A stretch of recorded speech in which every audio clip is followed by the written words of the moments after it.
Smell those eggs and bacon. It's time for Breakfast Talk, a podcast covering a range of entrepreneurial and independent comics creation topics first thing in the morning. Of course, please like and share if you're enjoying our special seasoning. And be sure to subscribe to join us every Monday morning, 10 a.m. Eastern, 9 a.m. Central. Let's talk. Breakfast Talk! Breakfast Talk! Breakfast talk? It's Breakfast Talk in the AM. It's breakfast talk. Yo, some not cool shit just went down. Well, that. Yeah. So I'm Greg from Sierra Comics, founder, creator, Baby Talker. Baby Talker, Baby Talk. Oh yeah, like that one. Andy Thawi. And I'm Thawi. Yeah, and I'm Dylan, CTO and editor-in-chief at Sierra Comics.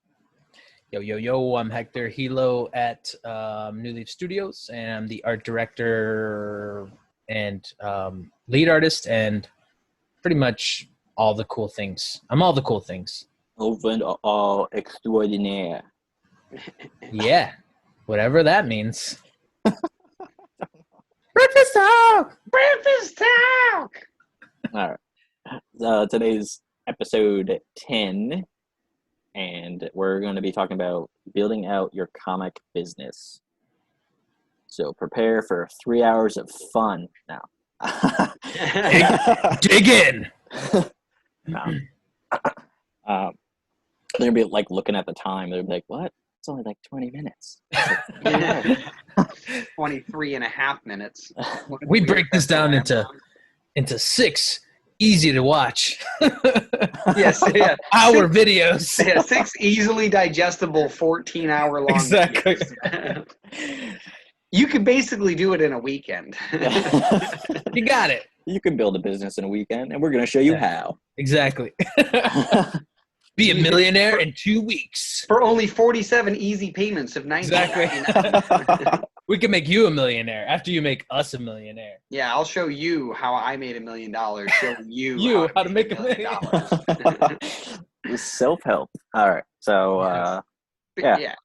So, yeah. Yep.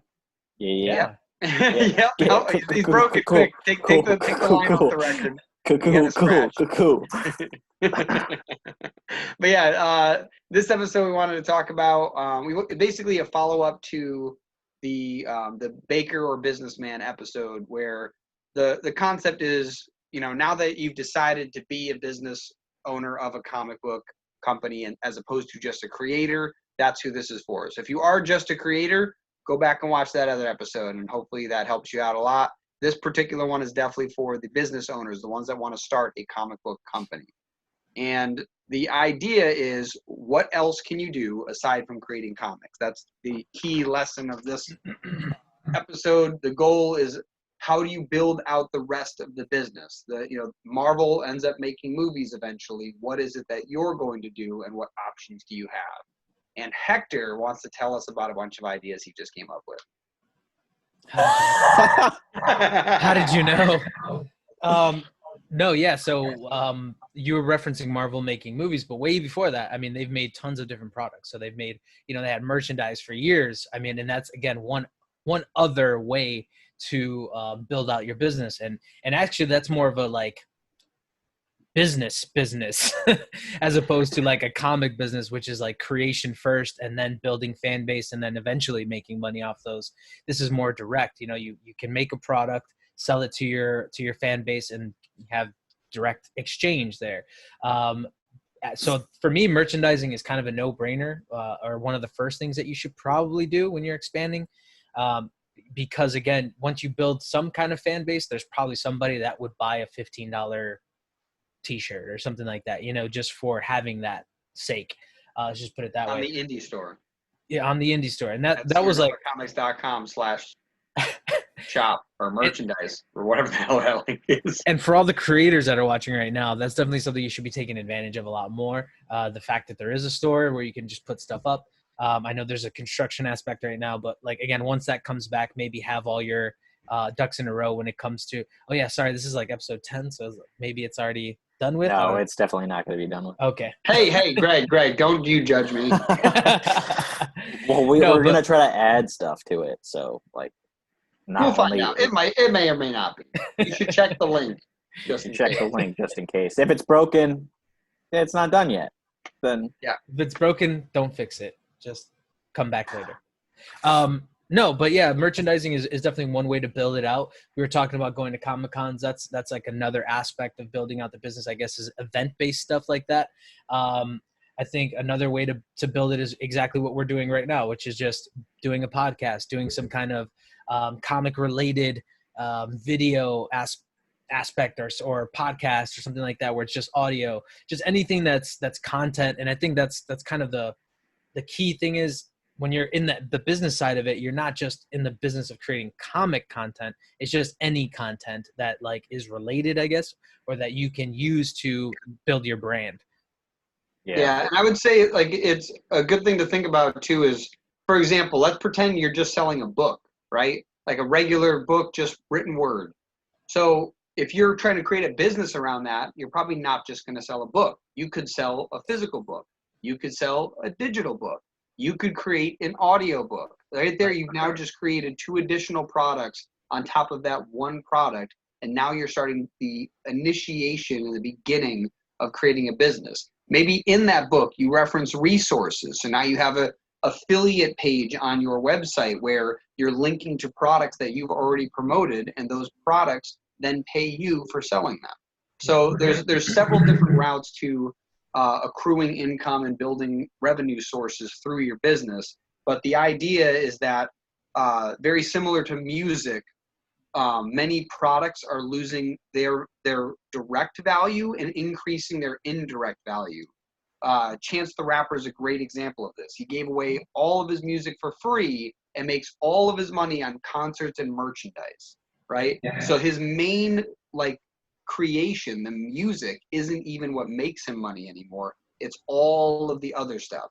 It could be VIP tickets, so you get a few moments with him instead of actually just the tickets from the concert. So there's all these other routes you can go to accrue income for your business. And that kind of relates to the one of the past podcasts we did with the authentic audience. Build that authentic audience, and then once you have that, everything else can be way more successful.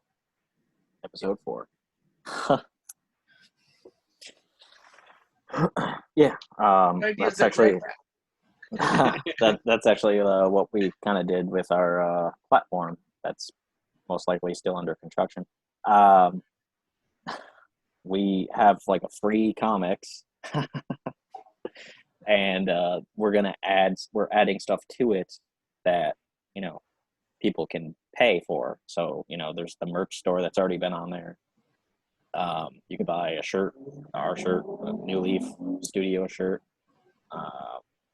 There's coffee mugs, all that kind of stuff. Then there will be a video game that can't wait for. And then there's this other thing, but don't really want to talk about that yet because it's a secret. But it's cards related. Right. So, yeah. Yeah, and I think it's really just, again, focused on and I think what we missed in talking about what other ways that you can, I guess, build your business out is being part of other people's like podcasts, like again, like good old book signings. That's kind of what Comic Cons are, like fancy book signings, basically, where you can sell products and things like that and just make an appearance, like again, event-based appearances. But well, I was actually on the podcast front too. For example, many podcasts have sponsors on them. If you're building up a big enough audience of comic book fans, it's likely that somebody else wants to, acquisition that attention. And so, let's say we have 10,000 people that view this podcast.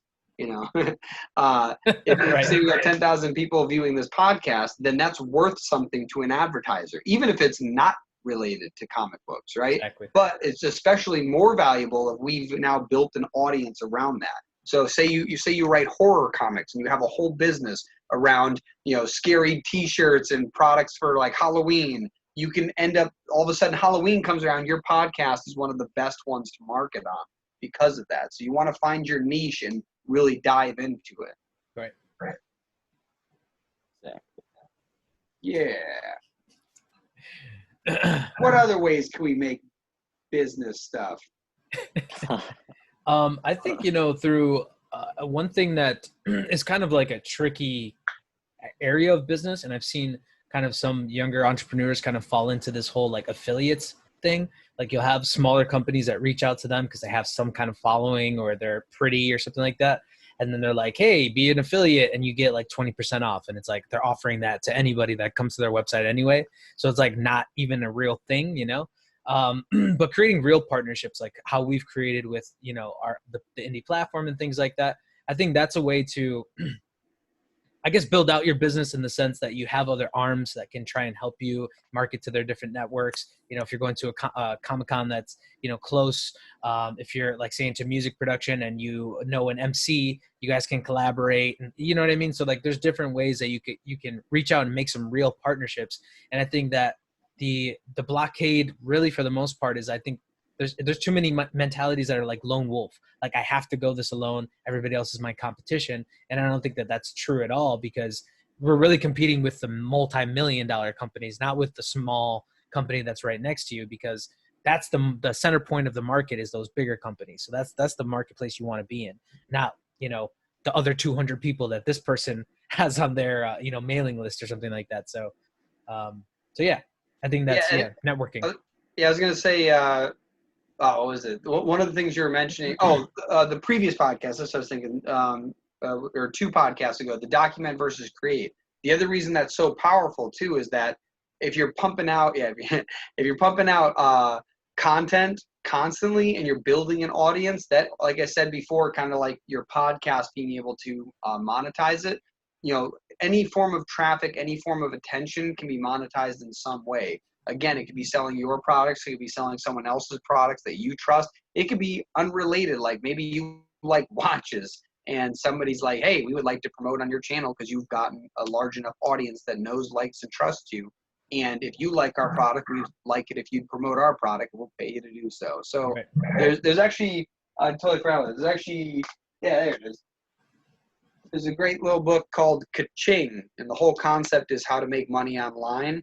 And basically, any form of content creator, which if you're a comic book writer or artist, that's what you are. You're a content creator. Right. And so if you're already doing that, figuring out how to monetize all the platforms you're on, like being an Instagram influencer or having banner ads on your website or, a various multitude of things, that you don't have to necessarily make your money back from the comic books that you're selling. If anything, those can be loss leaders where you don't make money, but by drawing someone in, you can now utilize their attention towards other things. Yeah, I think it's the value system that you're assigning to certain things might not be like, so maybe like, again, with Chance the Rapper being the the key model here. So your comics might be the one thing that people are really interested in, but it might be better value building in terms of building your audience and not capitalizing on that monetarily and then using that to sell merchandise, which has maybe a better over under.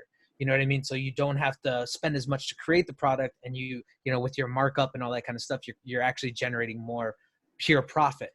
So that might be a better marketplace for you to be in the first place. So you might as well just shift over the value system that you're using, like this is better as this is better as this, in terms of my business. Which I think is actually something that people get a little too, again, it's indirect. We're talking about indirect things that you don't think you would be making money off of, but you can capitalize off those things. And I think, the value of your audience is primarily like probably the biggest ones when it comes to sponsorship. But when it comes to just selling your other products like merchandise or, I guess if you are, so say if you're selling a comic book, but now you're teaching people how to create comics, an informational product, so that's another way to kind of use that audience to sell that product, that indirect product. Yeah, and again, the main goal when you're trying to build a business should be lead acquisition kind of thing. Like you want to capture things like emails because you don't want to be beholden to continually pay Facebook. Like what happens if, we have another coronavirus, you suddenly can't go out to a Comic-Con, you can't market yourself anymore. What do? If you haven't been collecting emails this whole time, then you're kind of stuck. You kind of have to pay for ads to really reach people. And so that's another thing is that by giving away certain things for free. For example, my brother runs a music production business, and the way that we're capturing leads is we'll give away a free sample pack. Like, hey, give us your email, here's a free sample pack. And now that we've got their email, we're like, hey, if you end up using that sample pack and you like that sample pack, we have 5 other sample packs for sale. In fact, because you gave us your email through this little link here, we'll sell you 4 of them for the price of 1 of them. And by doing something like that, we've now increased value for the people that are coming through. We've given them something for free. We're giving them a massive discount. And now we're trying to build trust with them. Because if they buy our products and it's really good, we don't need to continue to, give away your stuff for free. Now they like your stuff. And just like Chance the Rapper, they liked his music so much, they're like, how can I give you more money? Right. That's what you want. You want your fans to be obsessed with you, and you want them to, want to figure out how they can support you. Right. And the thing is this is not something that's like manipulative. It's like you're providing the product, you're providing what you love and they providing love. Value. Yeah, exactly. And it's just more or less like how they want to give back because of that. It's not manipulating them into like a trickery kind of situation where, yeah, I got your email now. Like it's more exactly. It's kind of, it's a pure way to kind of do it, So I like that aspect of it. Yeah. Like Craig, invigorating. Greg's tingling over there. Yeah, there's a guy that read Ink. He read Ink because he first liked the artist that did Ink, and then he read Ink, and he's like, "Oh wow, this is a really good comic." And I was like, "Oh, cool, thanks." And then he noticed one of the posts that I did, and then it was like, "How did I not read the Seer Chronicles?" I'm like, I don't know. Adam isn't attached to it. Adam Fields, the artist for Ink. And then he's like, "Oh, well, I'm still gonna read it because like I like Ink." I was like, "Oh, okay." So yeah, Sweet. that was cool. Metal show. So he gave us his email. That was the one email we needed to take over the world. What are we going to do today, Pinky? The same thing we do every day. Breakfast talk! Nice. Nailed it. All right. So And that's how we close, ladies and gentlemen.